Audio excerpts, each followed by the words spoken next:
Windows 10 is the most used OS by the regular customer. It has improved a lot compared to these previous versions, but sometimes through your day-to-day utilization you can find that the OS is a little bit stuttery and sometimes can straight up lag. But hopefully today's question is, how can I improve Windows 10 performance?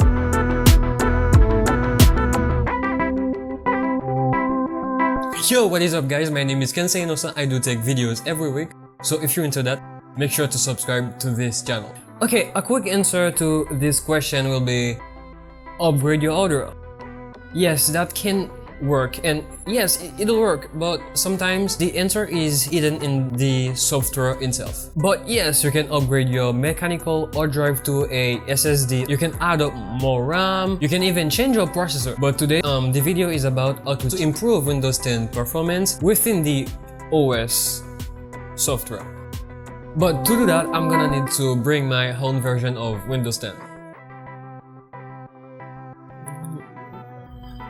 The first thing we are doing is to disable startup programs when Windows 10 boots up. Go to the task manager, go to startup, and here you'll have a bunch of apps that are either disabled or enabled. Disabled. So you right click and you disable it. The second step is going to disable the Windows Search Indexer. Search for services for Windows Search Indexer. So right click on it and properties and set it to disable.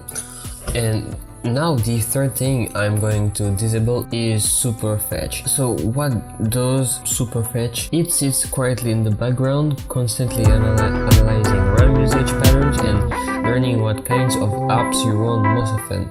Over time, Superfetch marks these apps as frequently used and preloads them into RAM ahead of time. But sometimes, if your computer is running on a hard disk drive and you're doing something that also uses that disk drive at the same time, that will heavily slow down your system.